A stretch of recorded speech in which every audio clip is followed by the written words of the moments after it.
Bonjour à tous. Bien avant de s'intéresser à la notion de ville intelligente, les collectivités françaises se sont passionnées pour celle d'écoquartier. C'est le cas à Lyon, avec le projet Lyon Confluence, un quartier durable et également un quartier intelligent. Et pour en parler, j'accueille sur ce plateau ici à Polytech Maxime Valentin. Bonjour. Bonjour. Vous êtes chef de projet au sein de SPLA Lyon Confluence. Alors peut-être pour commencer cette émission, je vais vous demander un exercice de concision. Ce serait de nous présenter ce projet en quelques mots et puis peut-être aussi nous présenter son degré d'avancement. À quelle étape vous en êtes? Alors le projet Lyon Confluence, c'est un projet de développement urbain important qui prend place sur le sud de la péninsule lyonnaise. L'objectif, c'est tout simplement d'étendre, de doubler la superficie du centre-ville de Lyon. Donc c'est un projet vaste, ambitieux du point de vue urbain, qui a commencé il y a une dizaine d'années et on peut considérer qu'aujourd'hui on est à mi-parcours parce que l'objectif c'est de réaliser la totalité de cet aménagement aux alentours de 2025. Vous avez parlé de centre-ville, donc c'est ni un quartier d'habitation, ni un quartier de travail, c'est un peu tout cela en même temps. Voilà, l'objectif c'est de retrouver tout l'intérêt du centre-ville avec sa forte densité, la qualité de ses espaces publics, sa mixité de fonctions et puis également sa mixité sociale. Bon, on parle d'un projet sur 25 ans. Quand on travaille sur un projet comme celui-là, on sait dès le début où on va aller ou ça s'affine en cours de route?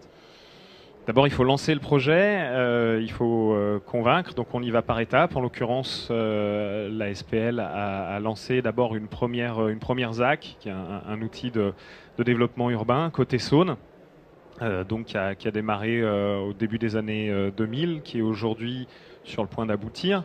300 000 mètres carrés. Et puis aujourd'hui, on travaille depuis quelques années maintenant sur la deuxième phase, qu'on appelle la deuxième phase, et également sur le quartier existant. Donc le projet se construit au fur et à mesure, et grâce à ces succès passés, on peut augmenter l'ambition du projet à chaque fois.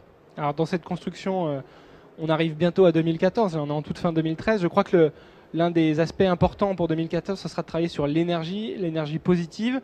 Est-ce qu'on peut en dire quelques mots ? Oui, l'énergie, c'est un sujet qu'on traite depuis un moment sur le projet, de manière relativement circonscrite à quelques îlots au début avec le projet Concerto aux alentours de 2005. Et puis, fort de ces succès, on a essayé d'augmenter la performance énergétique du quartier avec aujourd'hui des objectifs très ambitieux. Le territoire énergie positive, c'est-à-dire toute la ZAC 2, toute la deuxième phase sera positive, énergie positive. Donc ça représente à peu près 400 000 m² qui vont produire plus d'énergie qu'ils nous vont consommer. Ça passe aussi par un projet de réseau de chaleur, c'est ça? Qui sera au cœur du quartier? Oui, alors les solutions, elles sont multiples. Pour obtenir cette performance, il faut évidemment réduire la consommation, être de plus en plus intelligent, on va en reparler, avoir des bâtiments de plus en plus intelligents. Et puis, il faut produire de l'énergie, en particulier de l'électricité. La solution qu'on souhaite adopter, c'est la construction d'un réseau de chaleur, alors qui va fournir de la chaleur au départ, grâce à de la biomasse, grâce à du bois, mais qui va parallèlement par cogénération, produire de l'électricité grâce à un processus de gazéification assez innovant. Alors sur la dimension énergétique, on y vient. Un projet dans le projet qui s'appelle Lyon Smart Community. Là, on est clairement sur la notion d'intelligence. On fait le lien entre quartier durable et quartier intelligent. Est-ce que c'est déjà lancé et puis de quoi s'agit-il ?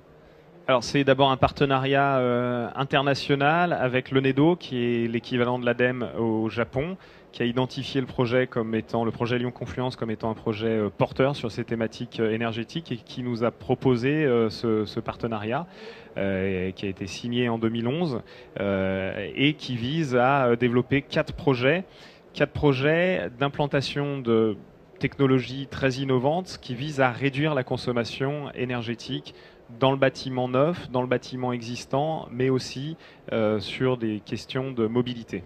À quoi ressemblent ces quatre projets ? Alors, le premier projet, c'est le projet Icari. C'est un îlot de 12 000 m² qu'on développe avec Bouygues Immobilier. 12 000 m² qui sont composés de bureaux et de commerce, toujours avec ce souci de mixité, qui est un bâtiment à énergie positive, mais tous usages. C'est-à-dire qu'on va prendre en considération non seulement les usages réglementaires, mais également la consommation électrique de la machine à laver, de l'ordinateur, etc. Donc là, c'est une première sur un îlot mixte de cette envergure. C'est une première chose.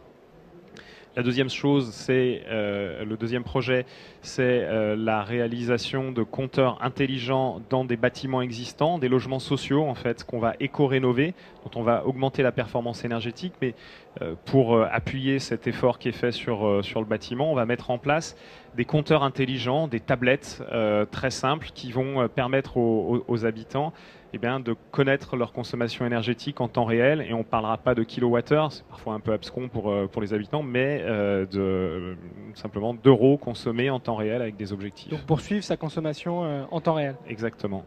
Donc voilà, 2 projets. Si je suis encore assez bon en calcul mental, il en reste deux autres. À peu près.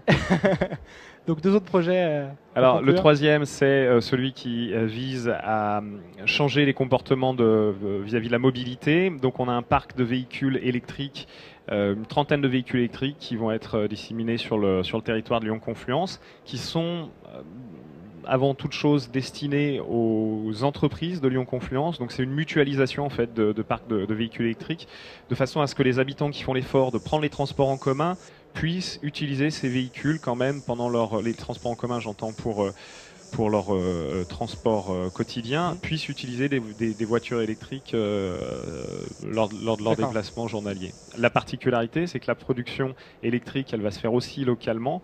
On a un système une installation photovoltaïque qui va alimenter ces voitures et on va regarder la balance énergétique entre la production et la consommation. Et le dernier projet, c'est la liaison de ces trois premiers projets, ce qu'on appelle le Community Management System. Donc on va mettre en rapport ces projets, récupérer les données de production et de consommation. On va lier ça également à d'autres projets qui sont particulièrement performants sur Confluence, des projets d'éco-rénovation qui ont déjà eu lieu, comme Milky Way, ou des projets déjà réalisés qui produisent pas mal d'énergie, comme le siège d'Eiffage par exemple. Au niveau énergétique, je vois qu'il y a beaucoup d'outils, même de suivi au quotidien presque de cette consommation. Est-ce que vous vous êtes fixé des objectifs? Est-ce qu'on peut raisonner comme ça à plus long terme ou pour l'instant, vous regardez un petit peu ça comme un laboratoire pour voir comment les choses avancent? Alors, un peu les deux, c'est-à-dire qu'on essaye d'augmenter les performances, nos exigences plus exactement, au fur et à mesure de l'évolution des comportements. Il y a une dizaine d'années, quand on a commencé, quand on parlait de réduire la consommation à 60 kWh par mètre carré par an, ça paraissait relativement inconcevable. À quel coût financier, avec quel parti pris architectural. Et puis aujourd'hui, on se rêve à imaginer le quartier énergie positive. Donc peut-être qu'on pourra aller encore plus loin. En tout cas, notre boulot, c'est de pousser un petit peu tout le monde et de faire évoluer les comportements. On arrive à la fin de cette interview. On va peut-être prendre un peu de hauteur sur une question un peu naïve, mais elle est importante. Est-ce qu'on vit dans le bonheur à Lyon-Confluence? Est-ce qu'on est heureux? C'est aussi un des objectifs d'un quartier comme celui-là. Alors c'est peut-être l'objectif le plus ambitieux en l'occurrence, mais la question de la qualité de vie est vraiment une question essentielle qu'on a placée avant toute chose, avant la question un peu technique de la consommation énergétique, qu'on a placée au cœur de notre démarche d'aménageur. En tant qu'aménageur, on crée des espaces publics, on participe à la création de bâtiments, et donc la qualité de vie dans les espaces publics, dans les bâtiments, sont vraiment des enjeux importants qui sont le gage de la réussite de notre projet.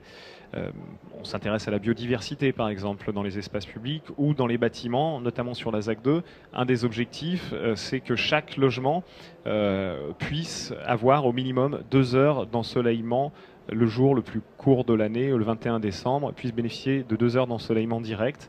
Voilà, c'est fait partie des grands objectifs qui participent de la qualité du projet Lyon-Confluence. Le soleil rend plus heureux au quotidien? Oui, évidemment, le soleil rend plus heureux, on consomme moins d'énergie, on a une meilleure santé, ça c'est prouvé. On travaille avec des spécialistes de la santé sur les questions de qualité de l'air, d'ensoleillement naturel, de ventilation naturelle. Tout ça participe de la bonne santé et de la qualité de vie. Bon, très bien. On vous souhaite alors beaucoup de bonheur à vous et à vos habitants et utilisateurs du quartier Lyon-Confluence. Je vous rappelle que ce Web TV Théma se prolonge avec 5 autres émissions à découvrir sur Cleantech République et chez nos confrères de La Tribune. Merci d'avoir suivi celle-ci. À bientôt. Au revoir.